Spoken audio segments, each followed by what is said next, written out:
ازيكم عاملين ايه؟ النهارده هنتكلم عن المتسولين في الشارع اللي احنا بنشوفهم، يعني اللي هم اللي بيشحتوا وكده، يعني سوري يعني. اللي هم المتسولين وكده.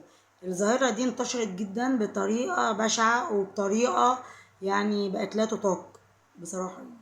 وكل اللي يعني اللي هم بيتسولوا دول، تلاقي مثلا اللي عامل لك ايدك يعني مضروب، رجليه حاجات عاهات.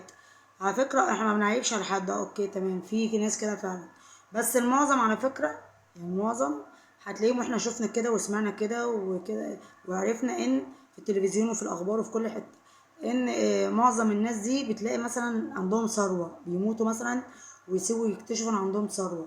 تلاقي منهم واحد عنده عمارة، عنده ثروة يعني. يعني الحاجات دي. طيب الظاهرة دي لازم يعني نقضي عليها، يعني لازم الدولة تقضي عليها، لأن المتسولين كتروا جدا وبيلحوا بقى. يعني الإلحاح، يعني تلاقيهم مثلا بيلحوا، لا والنبي، والنبي يا هانم، والنبي يا بيه، أرجوك عشان خاطر حاجات زي كده. إلحاح، إلحاح مستمر. وفي منهم ما يستحقش، وفي يستحق، في يستحق وفي لأ. عموما الظاهرة دي مش حلوة، مش ظريفة، مش لطيفة نهائي.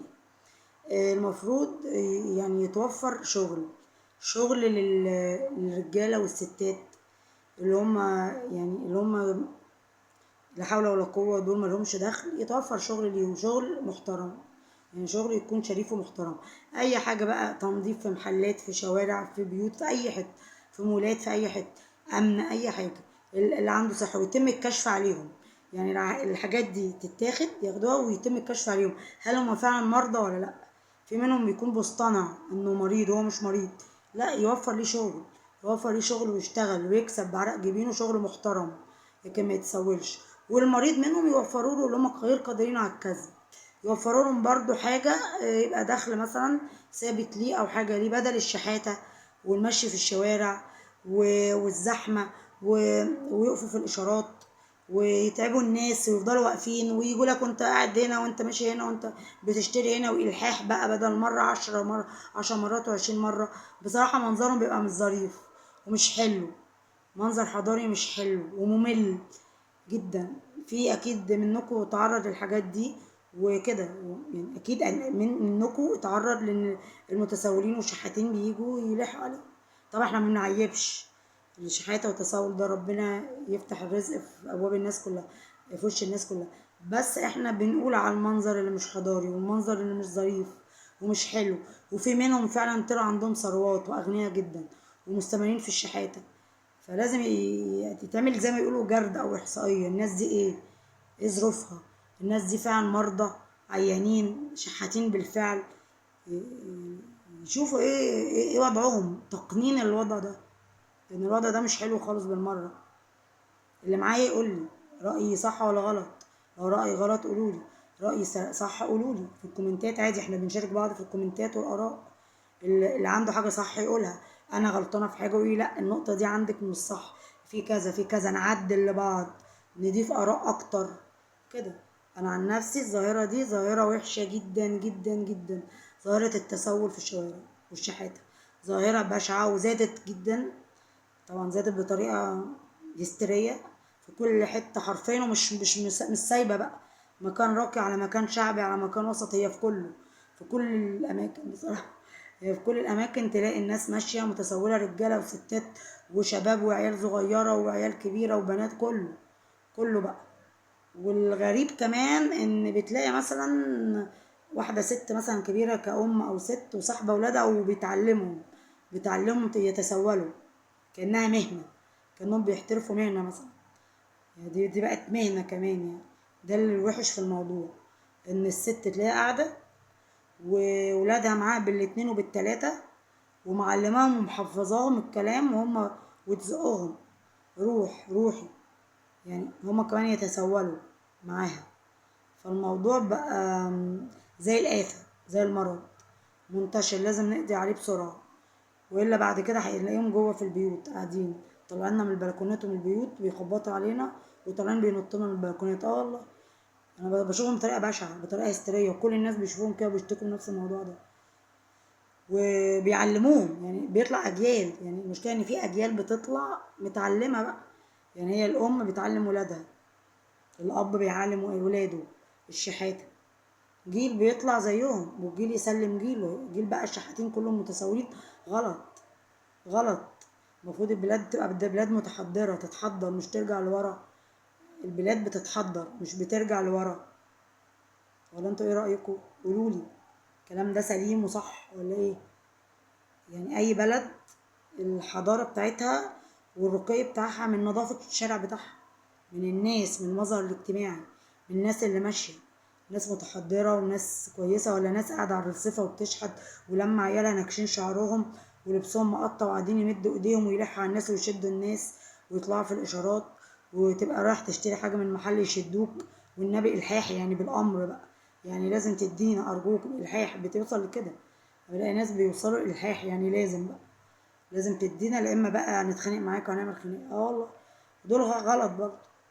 يعني دول ممكن يكون فيهم سوري يعني ناس بتشم مثلا مخدرات، بيتعاطوا حاجه العيال دي. غلط. الحاجه دي آفة خطر جدا على المجتمع، لازم نشيلها خالص، لازم تتشال نهائي نهائي نهائي. وبتلاقي كمان في مدينة نصر، في مصر الجديدة برضه الشحاتين دول ماشيين يعني عادي خالص.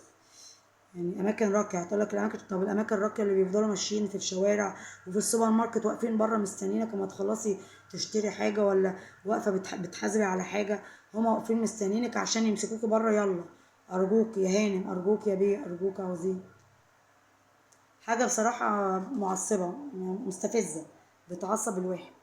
ليل نهار بقى مش فارق، حر صيف شتاء، هما واقفين وخلاص. عاوزين اي حد معدي يلا ادفع هات اي حاجه، والنبي يا بيه والنبي يا هانم ارجوكي احنا مش لاقيين، وتعمل لك ايديها كده ورجليها كده وعينيها، واللي ما بتشوفش، واللي عندها السرطان واللي عندها القلب. طب هي الحالات دي فعلا كده عندهم الحاجات دي؟ ولو عندهم الحاجات دي عالجوهم ووفروا لهم شغل، يتعالجوا، يتعالجوا على حساب الدوله ووفروا لهم شغل يشتغلوا، لكن ما يمشوش كده. غلط، ده غلط. وبعدين لو هما بيتعاطوا حاجة وولادهم دول بيتعاطوا حاجات، ده خطر أكتر. مش بقت تسول بس وشحاتة، لأ، دي بقت إنه ممكن يأذوا الناس، ممكن يكونوا بيتعاطوا حاجات ويأذوا الناس والمجتمع. احنا ضد الحاجات دي، ضد المخدرات وضد الشرب وضد الحاجات دي والتسول. كل الحاجات دي آفات اجتماعية خطيرة خطيرة خطيرة. احنا عاوزين نمحيها خالص ونلغيها، ونخلي البلد متحضرة وبلد نظيفة وبلد فيها ناس متعلمة وناس بتشتغل وناس بتنتج. كل دول يودوهم المصانع ويودوهم ينتجوا، يشغلوهم في الامن، يشغلوهم سعاي، اي حاجه يعملوا، اي حاجه، اي حاجه تنفع البلد وخلاص، ويستفيدوا منها وياخدوا مرتب منها وخلاص.